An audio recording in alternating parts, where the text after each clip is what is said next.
Hello friends, வணக்கம். இந்த வீடியோவில் ரொம்பவே சுவையான பீர்க்கங்காயை வச்சு ஒரு மிளகு கூட்டு தான் எப்படி பண்ணுறதுன்னு பார்க்க போகிறோம். ஒரு ப்ரெஷர் குக்கரில் நான் ஒரு 1/3 கப் அளவு பாசிப்பருப்பை நல்லா கழுவி ஒரு 20 நிமிஷம் நல்லா ஊற வச்சிட்டேன். இப்போது இந்த பாசிப்பருப்பை சேர்த்துடலாம். 250 கிராம் அளவு பீர்க்கங்காயை தோலெல்லாம் சீவிட்டு இந்த மாதிரி பெரிய பெரிய துண்டுகளாக வெட்டி வச்சுருக்கேன். பீர்க்கங்காயை நீங்கள் சமையலில் சேர்க்குறதுக்கு முன்னாடி லைட்டாக ஒரு சின்ன துண்டு எடுத்து சாப்பிட்டு பாருங்கள். ஏன்னா சில பீர்க்கங்காய் சம்டைம்ஸ் கசப்பாக இருந்ததுன்னா நம்ம அதை போட்டு சமைச்சிட்டோம்னா மொத்த டிஷ்ஷுமே கசப்பாயிரும். அதனால் லைட்டாக டேஸ்ட் பண்ணி பார்த்துட்டு அதுக்கப்புறம் நீங்கள் சமைக்கலாம். இது கூட ஒரு 3/4 கப் அளவு தண்ணி சேர்த்துட்டு நல்லா கலந்து விட்டுட்டு குக்கரை மூடிட்டு ஸ்டீம் வந்ததுக்கப்புறமா வெயிட் போட்டு ஒரே ஒரு விசில் மட்டும் வேக வச்சிங்கன்னா கரெக்டாக இருக்கும். ஏன்னா பருப்பு நம்ம ஆல்ரெடி ஊற வச்சிட்டதுனால நல்லா சாஃப்டாக வெந்துடும். இப்போது இது வெந்துட்டுருக்க டயத்தில் நம்ம ஒரு மசாலா ரெடி பண்ணணும். அதுக்கு ஒரு டீஸ்பூன் அளவுக்கு எண்ணெய் ஊற்றி எண்ணெய் சூடானதும் 2 காஞ்ச மிளகாய், 2 டீஸ்பூன் அளவுக்கு கடலைப்பருப்பு, 1 டீஸ்பூன் கொத்தமல்லி விதை, 1 டீஸ்பூன் மிளகு, 1 டீஸ்பூன் சீரகம். இப்போ இது எல்லாத்தையும் அந்த எண்ணெயில் நல்லா ஃப்ரை பண்ணணும். நல்லா ஒரு வாசனை வர வரைக்கும் கருகிராமல் ஃப்ரை பண்ணிக்கணும். இது கூட 3 டேபிள் ஸ்பூன் அளவுக்கு தேங்காய் துருவல் சேர்த்துட்டு நல்லா ஒரு பெரட்டி விட்டுட்டு ஸ்டவ் ஆஃப் பண்ணிடலாம். இது நல்லா ஆறுனதுக்கப்புறமா கொஞ்சமாக தண்ணி சேர்த்து நல்லா ஸ்மூத்தாக அரைச்சி எடுத்துகிட்டு வந்துடலாம். இப்போ குக்கர் ஒரு விசில் ஆஃப் பண்ணியாச்சு. ப்ரெஷர் எல்லாம் குறைஞ்சிருச்சு. இப்போ திறந்து பார்க்கலாம். கரெக்டாக வெந்திருக்கு. இது கூட நான் ஒரு 1/4 டீஸ்பூன் மஞ்சள் தூளும் இந்த கூட்டுக்கு தேவையான அளவு உப்பும் சேர்த்து இது நல்லா கலந்து விட்டுலாம். நல்லா கொதிக்க ஆரம்பிச்சிருச்சு. இப்போது நம்ம அரைச்சி வச்சுருக்க தேங்காய் விழுதையும் சேர்த்துட்டு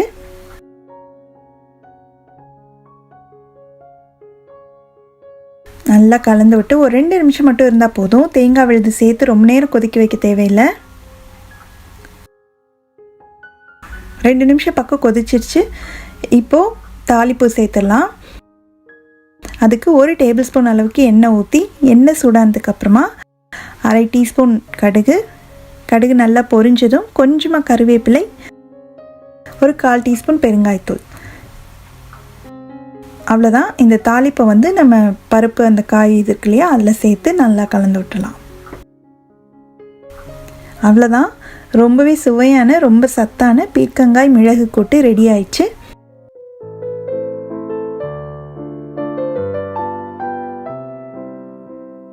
வெள்ளரிக்காய் வச்சு ரொம்ப டேஸ்டான ஒரு ரெசிபி தான் பார்க்க போகிறோம்.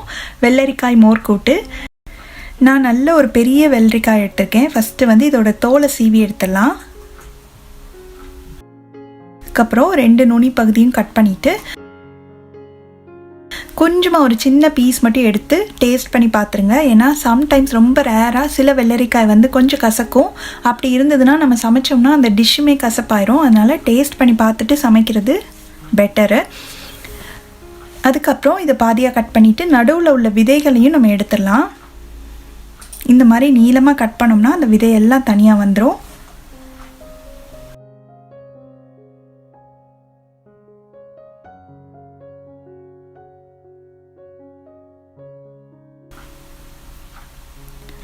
அடுத்து வெள்ளரிக்காயை கொஞ்சம் சின்ன துண்டுகளாக வெட்டி வச்சுக்கலாம்.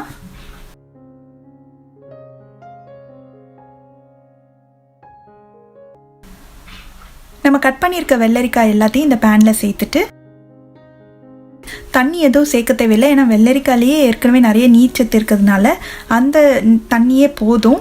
இப்போ இதை மூடி வச்சு ஸ்டவ்வை நல்லா சிம்மில் வச்சு ஒரு 2 நிமிஷம் இருக்கட்டும். காய் வெந்துட்டுருக்க நேரத்தில் ஒரு தேங்காய் மசாலா ரெடி பண்ணணும்.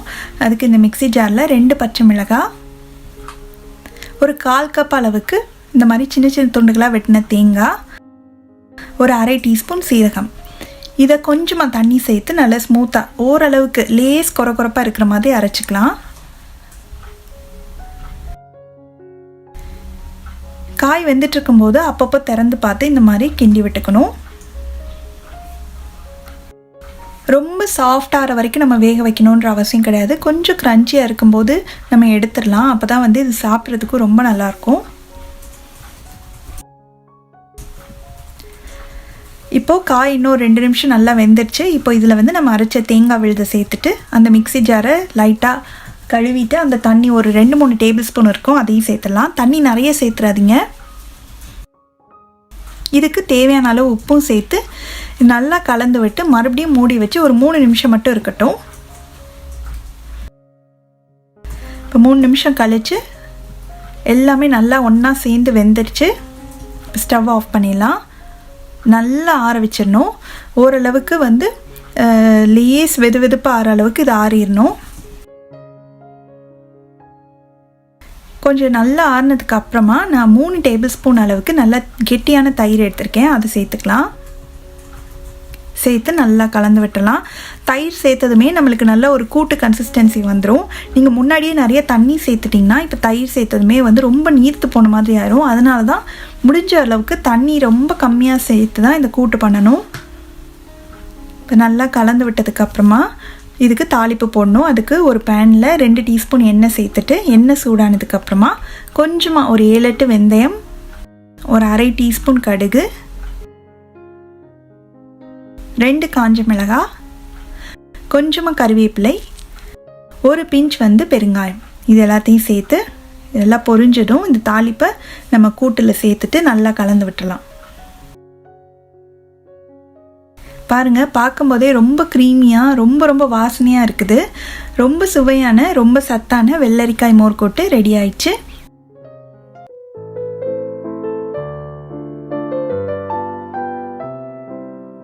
பீன்ஸை வச்சு ரொம்ப சுவையான ஒரு சைட் டிஷ் எப்படி பண்ணுறதுன்னு பார்க்க போகிறோம்.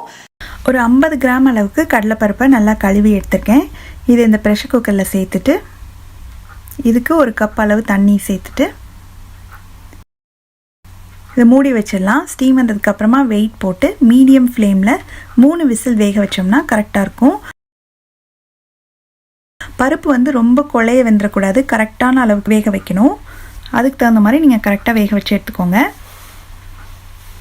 அடுத்து இந்த பேனில் 1 டேபிள் ஸ்பூன் அளவுக்கு எண்ணெய் சேர்த்துட்டு எண்ணெய் சூடான உடனே அரை டீஸ்பூன் கடுகு, அரை டீஸ்பூன் உளுந்து சேர்த்து இது நல்லா பொரிஞ்ச உடனே 2 கீறின பச்சை மிளகாய், அது கூடவே ஒரு பெரிய வெங்காயத்தை பொடியாக வெட்டி சேர்த்துக்கிறேன். இது நல்லா வதக்கி விட்டுடலாம்.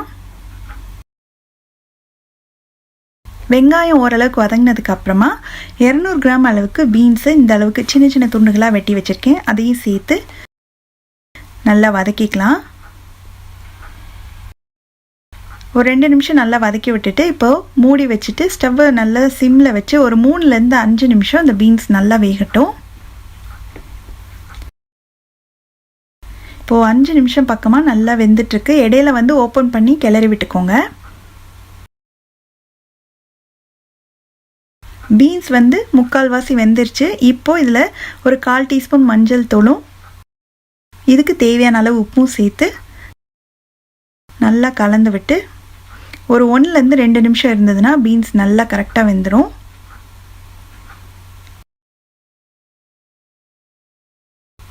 இது கூட வந்து நம்ம வேக வச்சுருக்கிற கடலைப்பருப்பையும் சேர்த்துட்டு இதில் சப்போஸ் உங்களுக்கு தண்ணி மீதி இருந்ததுன்னா தண்ணியை வடிச்சிட்டு சேர்த்துக்கோங்க. இப்போ இது நல்லா கலந்து விட்டு ஒரு 2 நிமிஷம் மட்டும் இருக்கட்டும்.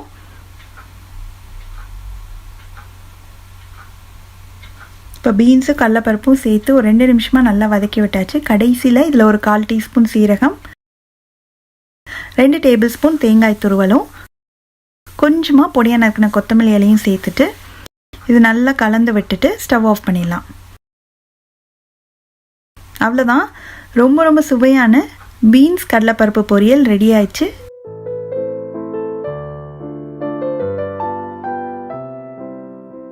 ரொம்ப ஈஸியாக டக்குன்னு ஒரு 10 நிமிஷத்துக்குள்ளே ரொம்ப சுவையான கூட்டு முட்டைக்கோஸ் வச்சு எப்படி பண்ணுறதுன்னு பார்க்க போகிறோம். ஃபஸ்ட்டு ஒரு ப்ரெஷர் குக்கரில் நான் 3 டேபிள் ஸ்பூன் அளவுக்கு பாசிப்பருப்பை நல்லா கழுவி எடுத்திருக்கேன். இது கூடவே ஒரு 2-3 டேபிள் ஸ்பூன் அளவுக்கு தண்ணியும் இருக்குது. இது எல்லாத்தையும் சேர்த்து இதில் சேர்த்துடலாம். அடுத்து ஒரு 1/4 டீஸ்பூன் சீரகம், 200 கிராம் முட்டைக்கோஸை நல்லா இந்த மாதிரி மெல்லிஸாக வெட்டி வச்சுருக்கேன். இது நல்லா அலசி எடுத்து வச்சுருக்கேன், இதையும் இதில் சேர்த்துடலாம். இது கூட ஒரு 2 டேபிள் ஸ்பூன் அளவுக்கு பொடியாக நறுக்கின வெங்காயம், ஒரு சின்ன சைஸ் தக்காளி பொடியாக வெட்டினது, இது கூட ஒரு 1/4 டீஸ்பூன் மஞ்சள் தூள், 1/2 டீஸ்பூன் மிளகாய்த்தூள், 1/2 டீஸ்பூன் கொத்தமல்லி தூள். மிளகாய்த்தூள் கொத்தமல்லி தூளுக்கு பதிலாக நீங்கள் சாம்பார் தூள் வேணாலும் சேர்த்துக்கலாம். நல்லா கலந்து விட்டுட்டு இது கூட ஒரு 1/4 கப் மட்டும் தண்ணி சேர்த்துக்கலாம். தண்ணி நிறைய சேர்த்துற வேணாம், கொஞ்சமாக சேர்த்தா மட்டும் போதும். நல்லா கலந்து விட்டுலாம். இப்போ குக்கரை மூடி வச்சு ஸ்டீம் வந்ததுக்கப்புறமா வெயிட் போட்டு ஸ்டவ்வை நல்லா சிம்மில் வச்சுட்டு 2 விசில் வேக வச்சு எடுத்துக்கலாம்.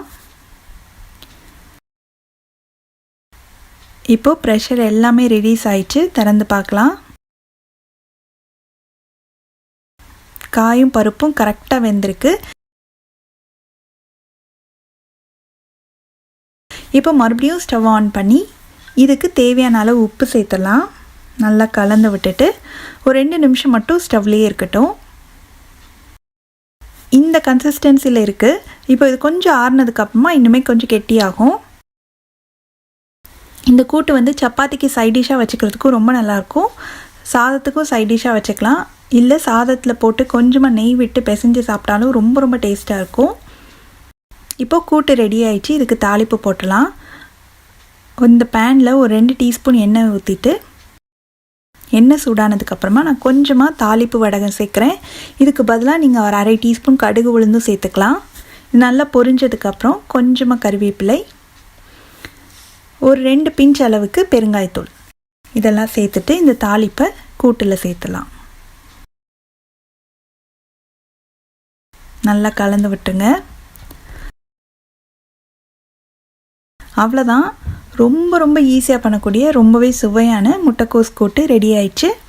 நீங்களும் இந்த ரெசிபியை கண்டிப்பாக வீட்டில் ட்ரை பண்ணி பார்த்துட்டு எப்படி வந்ததுன்ற கமெண்ட்ஸை மறக்காமல் ஷேர் பண்ணுங்கள். தேங்க்ஸ் ஃபார் வாட்சிங்.